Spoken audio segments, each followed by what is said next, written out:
wabarakatuh. Selamat malam Dicekungi semuanya sadayanya dimanapun malam hari ini sedang mungkin pada di rumah di rompok sewang-sewangan gitu ya. Ada yang di perjalanan mungkin keluar dari kota Kuningan atau masuk ke kota Kuningan, merasakan ademnya suasana ditambah hujan turun.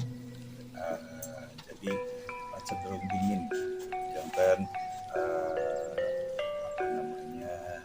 terasa masuk ke kota kabut begitu kalau yang dari arah Cirebon masuk ke sini gitu ya. Insan Kurnian FM seperti biasa di minggu malam Senin 102.5 Kuningan FM dengan Culture Radio merawat alam melestarikan budaya setia menemani Insan Kurnian FM dalam dialog publik perihal sebuah entitas yang sangat penting bagi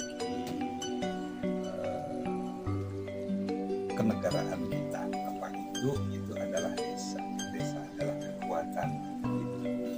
Karena di desa itu fondasi apapun dibentuk dan kota mengolahnya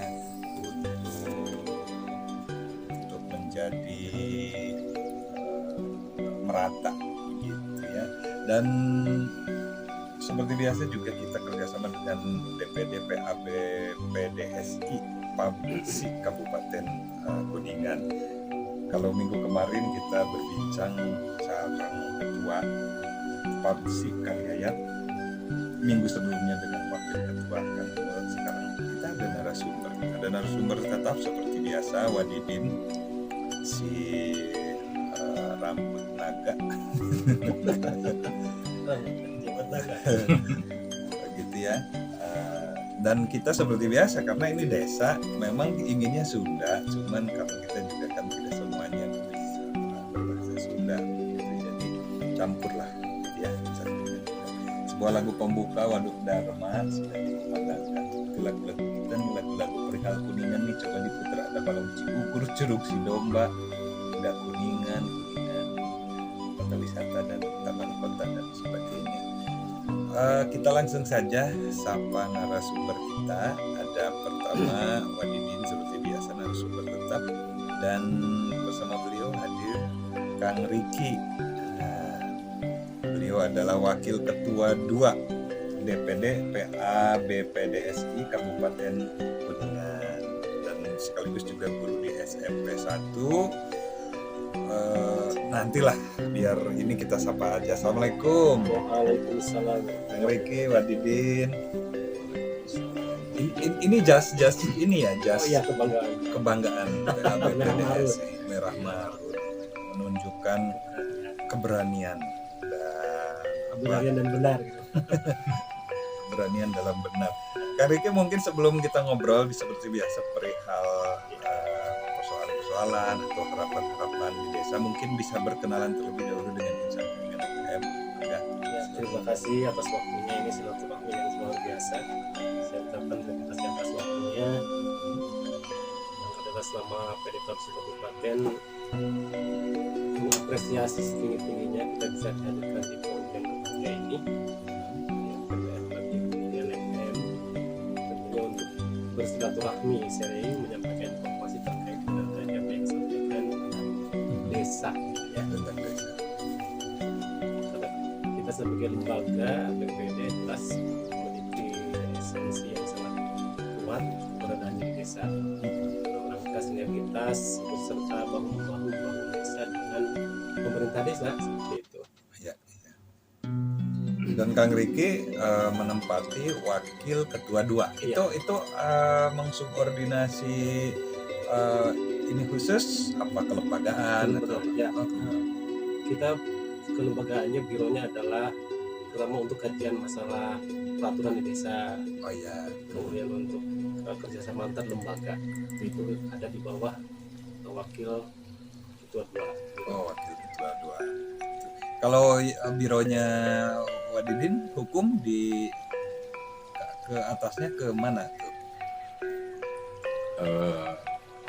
Lembaga sendiri. Iya, lembaga Lembaga sendiri. sendiri, otonom ya. Oke, dan ini sebelum ngobrol lebih lanjut, sebetulnya sih kita biasa ada pancingan gitu. Dalam arti silahkan kalau ada yang ingin disampaikan terlebih dahulu. Tapi sebetulnya saya ingin ngobrol tentang ini malam hari itu, tentang modal sosial yang ada di desa, yang kalau digali itu dahsyat luar biasa. Gitu. Ini mungkin obrolan yang tidak kita rencanakan, tapi ini menarik. Contoh misalkan di beberapa desa, Kang Riki, masih ada tersisa budaya beas perelek gitu. Beas perelek itu kan sebetulnya sebuah solusi, sebuah sistem yang banyak diadopsi di beberapa perumahan. Ada juga sih perelek, tapi pereleknya itu bukan beas, receh. Nah itu kan sebuah adopsi nilai dari peninggalan nenek moyang yang berupa sistem ketahanan logistik desa gitu ya, yang kalau diadopsi secara nasional mungkin canggih gitu ya, tapi di desa itu kan kalau dengan perelek rutin nggak terasa.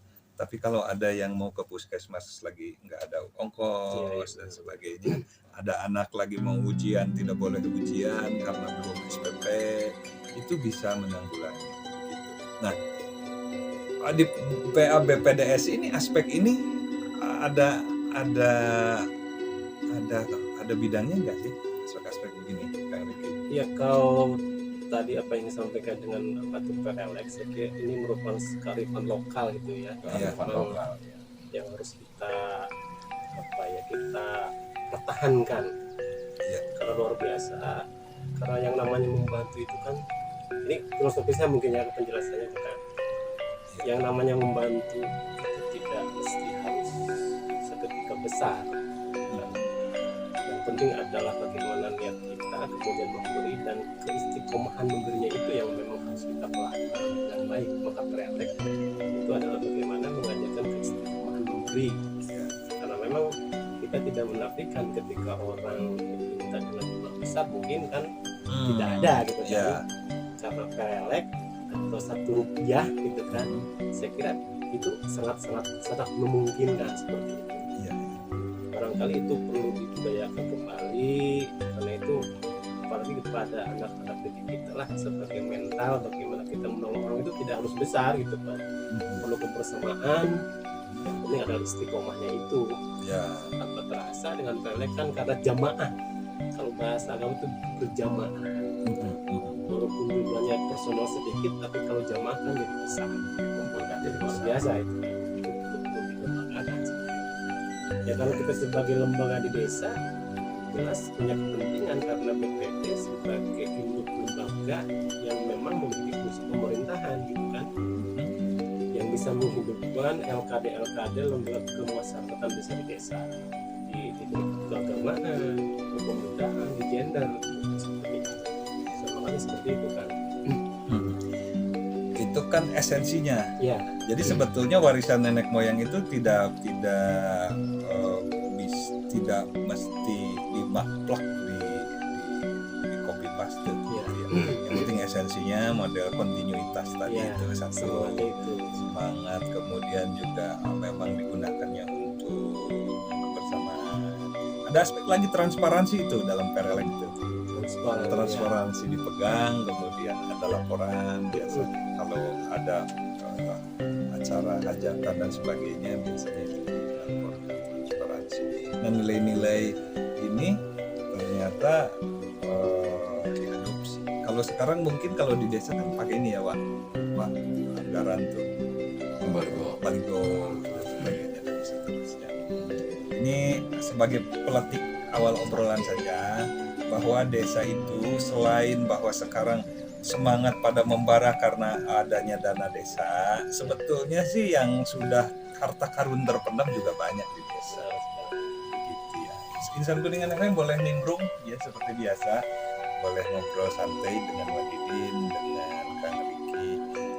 Kalau yang XL bisa di 0877 0851 1000. Kalau yang Telkomsel bisa di 0823 04 47 1000 gitu. Kita sedang ngobrol segala hal perihal tentang desa. Saya akan gali-gali lebih lanjut. Tapi mungkin ada agenda dari perintah ketua untuk menyampaikan apa dan sebagainya. Silakan, Pak. Ya, Kang Riki, mungkin di bidang Kang Riki yang Iya. perlu disampaikan. Iya, terima kasih. Mungkin ini terkait dengan bidang saya, masalah peraturan di desa. Ya. Sebagaimana BPD adalah lembaga yang memang berbeda dengan lembaga kemasyarakatan desa lain. Jelas perbedaannya, BPD memberi fungsi pemerintahan, di mana domainnya mengarah pada fungsi legislasi, fungsi aspirasi dan pengawasan seperti itu. Nah, terkait dengan masalah legislasi, BPD sebagai lembaga yang memang ditantang ke depan untuk menjadi lembaga yang mampu memproduk perdes, peraturan desa ya. Dan konteksnya kewenangan gitu kan. Bagaimana sih desa supaya rapi? Jelas lah ada aturan yang dibuat seperti itu memang menjadi PR besar bagi teman-teman DPD untuk bagaimana DPD mampu memproduk perdes kewenangan lokal. Seperti itu, maka kemampuan BPD dalam hal itu harus dipahami dengan baik. Peraturan yang ada di desa itu kan, kalau kita merujuk pada Permendagri 111 itu ada peraturan desa atau yang kita kenal dengan perdes, Ya. ada peraturan antar kepala desa dan ada perkades, peraturan kepala desa. Beda perdes dengan perkades. Perkades. Ya, ini perlu dipahami dengan baik sama teman-teman BPD, jangan sampai tidak tahu. Misalnya dalam tadi kembali bahwa ketika kita ingin menjadikan sebuah desa yang kalau bahasa dalam waktu madani gitu ya, bagus, tertib, terarah, yang jelas basisnya adalah aturan. Maka BPD ditantang bagaimana kita bisa membuat desa itu masyarakatnya berjalan mengalir sesuai dengan aturan yang kita buat. Katakanlah, tapi ini tetap kewenangan lokal ya, kewenangan lokal dalam arti kewenangan BPD dalam perdes. Sumber perdes itu kan peraturan desa bisa inisiatornya dari kepala desa, bisa juga dari BPD seperti itu. Misalnya salah satu perdes kewenangan lokal adalah Badan Usaha Milik Desa. Pemerintah walaupun memang sudah memberikan kucuran dana transfer ke desa, desa bukan berarti harus pembuatan gitu, kata Sunda begitu Kang ya. Harapan ke depan desa bisa mandiri. Nah, simbolnya adalah bagaimana desa mampu membuat itu perdes terkait dengan badan usaha desa. Jangan sampai kita menganggarkan di APBDes dengan nominal yang besar tapi perangkat lunak aturannya tidak dibuat, itu berbahaya sekali. Sehingga pemerintah mendorong setiap desa harus punya perdesnya sebelum kita menganggarkan terkait dengan badan usaha. Nah, kaitannya di sini sangat berbahagia sekali saya bisa menyampaikan apa sih hubungannya antara peraturan desa dengan peraturan kepala desa. Ini perlu dipahami dengan baik. Supaya lebih mudah saya contohkan saja dalam konteksnya perdes tentang badan usaha milik desa. Kalau peraturan di desa dalam bentuk peraturan desa, perdes itu semacam kewenangan secara umum kan. Kemudian desa juga harus memperkuat secara teknis mengeluarkan peraturan kepala desa. Karena seperti misalnya ketika kita ingin mendirikan badan usaha, maka terlebih dahulu kita harus membuat perangkat lunak untuk peraturan desa. Setelah peraturan desa dibuat secara menyeluruh, secara kewenangan hukum, maka secara teknis kepala desa membuat peraturan kepala desa, perkades itu. Kalau dianalogikan mungkin undang-undang dengan perpres gitu ya. Ya, kalau konteksnya misalnya BUMDes, kepala desa harus membuat perkades terkait dengan ADART dan BUMDes. Iya, iya. Karena dia lebih ke teknis, bagaimana lebih mengatur dari kewenangan perdes itu secara teknis. ADART itu secara teknis seperti itu. Setelah itu juga kepala desa harus mengeluarkan surat keputusan terkait dengan struktur kepengurusan BUMDes. Secara legalitas formalnya seperti itu.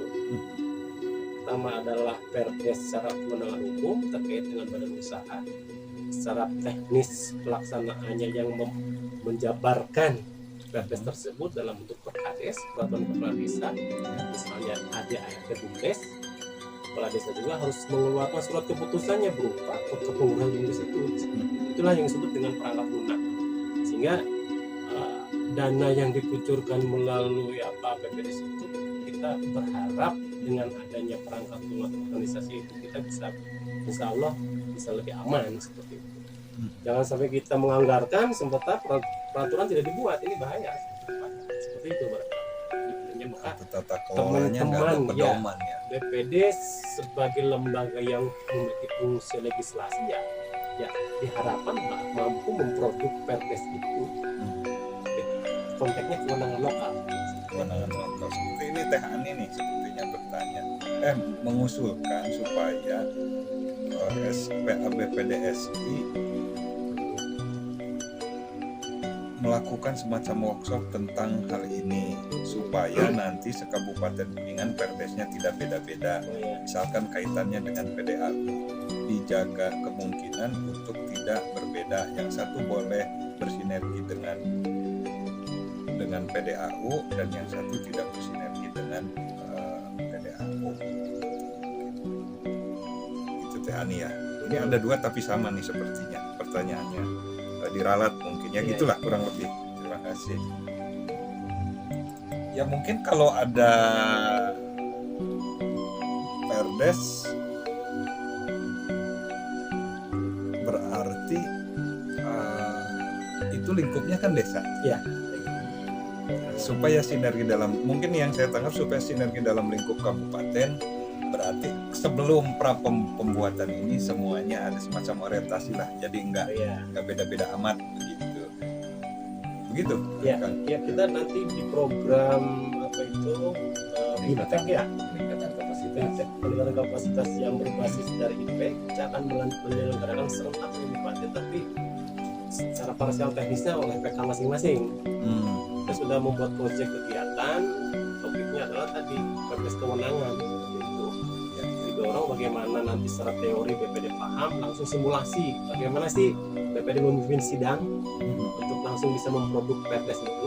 Kan bisa berinisiatif ya? Ya, nanti sama biasa kabupaten. Jadi bagaimana kita mendorong teman-teman anggota BPD mampu memimpin sidang untuk memproduk perdes kewenangan tadi.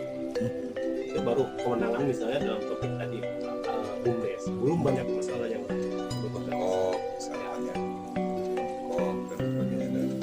misalnya begini, misalnya hajatan kadang kala itu kan, kalau Idul Fitri satu hari sampai 10 orang, itu bingung, siapa yang mengatur? Ya desa, ya BPD gitu, bagaimana supaya masyarakat rapi gitu kan. Minimalnya misalnya peraturan kepala desa terkait dengan kalender hajatan bisa saja kewenangan itu disebutin kewenangan kan, sehingga desa rapi supaya tertib ya, tertib. Tidak like and dislike. Yang ini boleh karena misalkan tetangga, yang itu udah tuh seueuran gitu. Kalau ada peraturannya nanti fair. Cuma barangkali teman-teman BPD kepala desa juga kan hanya merancang rancangan, nanti yang memutuskan yang musyawirin. Musyawirin siapa? Adalah orang-orang yang diundang yang punya kepentingan terhadap desa yang dibuat itu. Itu prosesnya sudah ada contoh belum? Apakah ada dengar pendapat dulu, ada konsultasi ahli dulu, gitu? Ada ya?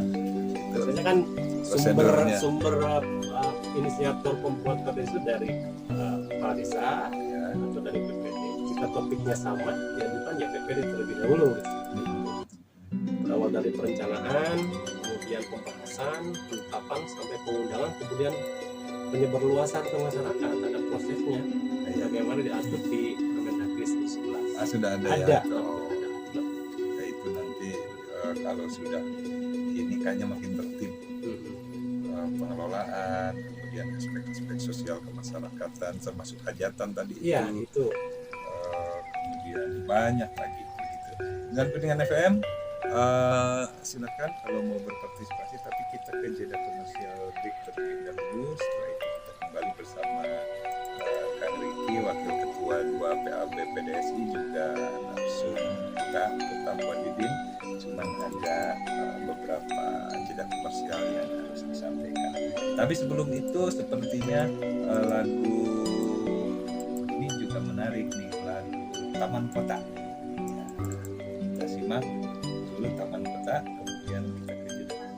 Ya silakan, ada yang disampaikan. Assalamualaikum, selamat malam Kang Didi. Selamat malam. Kang Kang Riki. Riki. SMP 1 ya. Iya. Ya. Ketua apa? Wakil ketua 2. Wakil Iya. ketua 2. Iya. Mohon izin bertanya ya Pak ya. Iya. Apa perbedaan antara perdes dengan peraturan kepala desa? Itu yang pertama.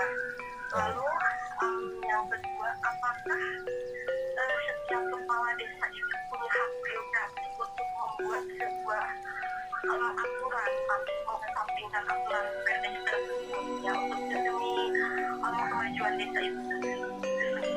Ya, Pak. Lalu indikator-indikator untuk membuat sebuah aturan kepala desa itu seperti apa? Lalu yang ketiga ada istilah sarjana membangun desa. Apa namanya?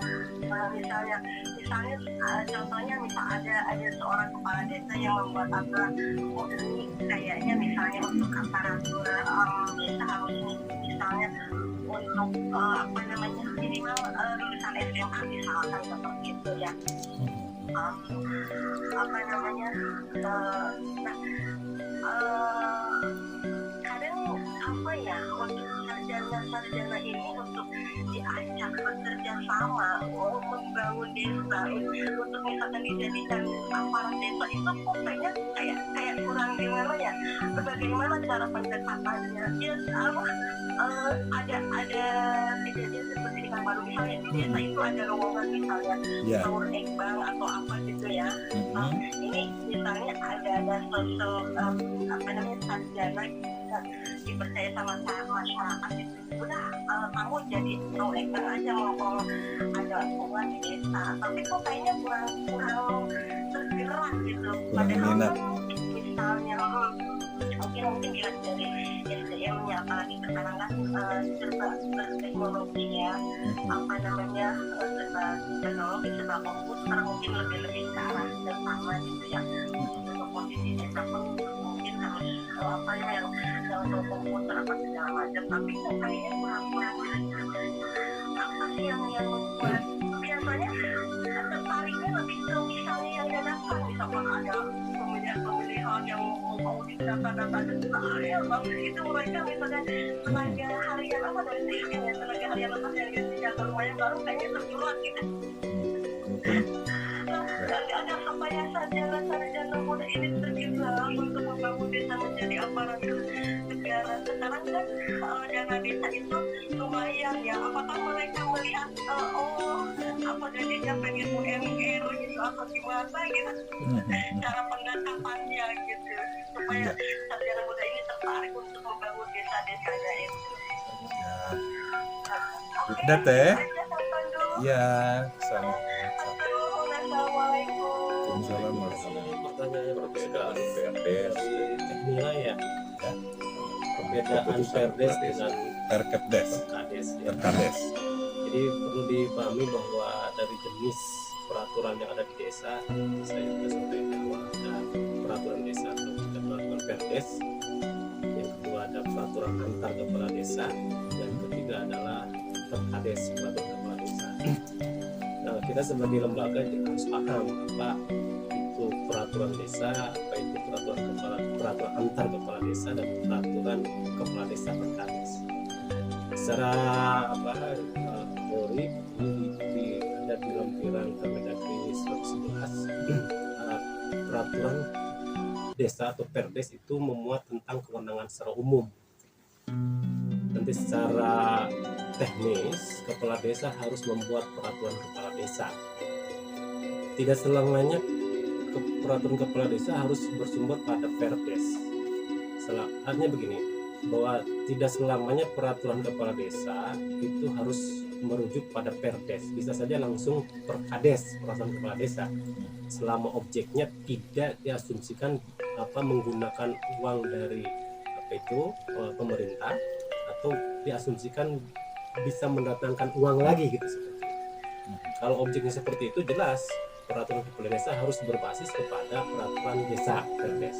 Tapi kalau peraturan teknis saja misalnya kepala desa ingin membuat kalender hajatan tadi, tidak usah ada perdesnya, nggak apa-apa, masuk perkades aja teknis seperti itu, karena tidak ada unsur uang yang dilibatkan di sana seperti itu.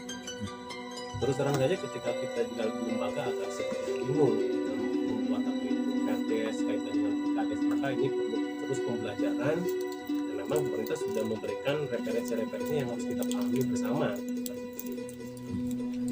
Itu barangkali untuk perbedaan perdes dengan Kang Riki sebentar, kalau peraturan antar kepala desa itu gimana?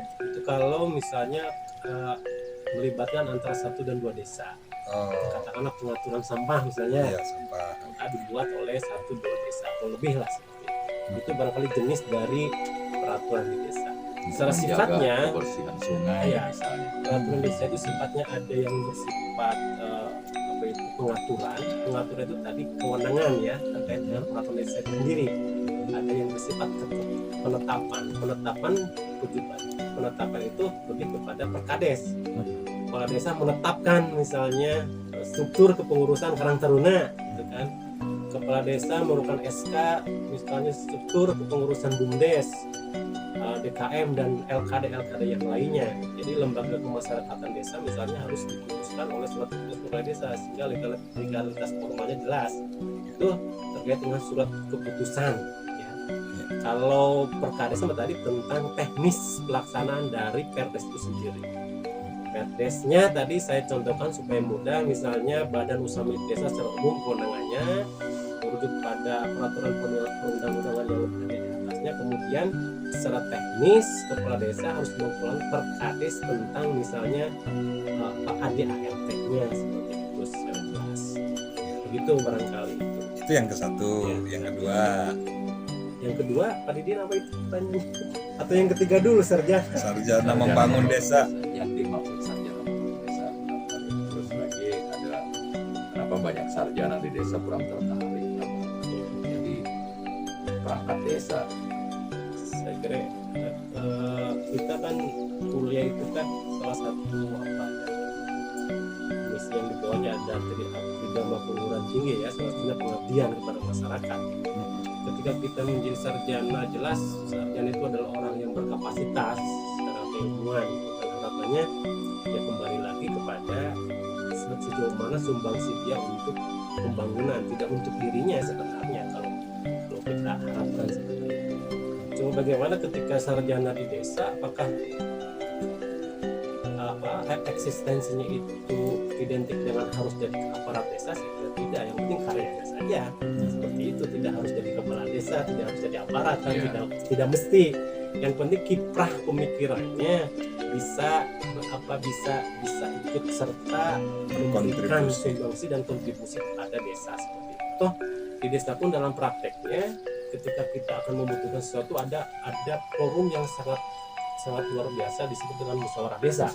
Yang di dalamnya melibatkan seluruh stakeholder di desa, baik itu dari perwakilan pemuda, perwakilan guru, perwakilan pendidikan, kemudian tokoh masyarakat, termasuk mungkin sarjana-sarjana di desa. Desa membuka peluang untuk minta pendapatnya seperti itu, karena desa sendiri baik BPD dan pemerintah desa itu ketika membuat aturan itu kan dalam bentuk rancangan yang ditawarkan. Yang memutuskan adalah forum itu siapa? Ya musyawirin yang dianggap mumpuni dalam memberikan sumbangsi pemikiran terhadap produk peraturan yang akan dibuat seperti itu. Jadi saya kira sarjana tidak mesti harus jadi perangkat desa. Yang nomor 2 tuh kalau saya pahami mungkin setelah ada perdes, bisakah kepala desa melakukan semacam diskresi? Tadi yang saya tanyakan. Itu indikatornya apa sehingga bisa begitu? Mungkin begitu sih, tapi wallahu alam tadi pertanyaannya apakah memang bisa hak prerogatif kalau nggak salah. Ya, hak prerogatif untuk tidak sesuai dengan perdes dalam situasi. Kalau bagaimana tadi pertanyaannya itu? Ya kalau kita berbicara kewenangan kepala desa sebagai bagian dari pemerintahan organisasi secara besar, saya kira ketika memutuskan tidak bisa tidak bisa subjektivitas yang muncul kan, dia harus berbasis pada peraturan. Tadi ada makanya di sana ada perkades, peraturan kepala desa yang bikin ya kepala desa. terkait dengan aturan yang akan dibuat, tidak bersifat personal. Atau itu pun nanti rancangan kan, kita orang ada musyawirin gitu kan, seperti apa rancangan, tidak absolut. Oh ini produk BPD langsung dipakai, tidak. Tapi bisa ada perencanaan, ada pembahasan, ada penetapan dan pengundangan, kemudian penyebarluasan. Prosesnya di musyawarah desa seperti itu. Iya. Sehingga peraturan yang dibuat rancangan menjadi aturan, kemudian pada akhirnya diundangkan dan menjadi peraturan yang bisa dipakai di desa tersebut.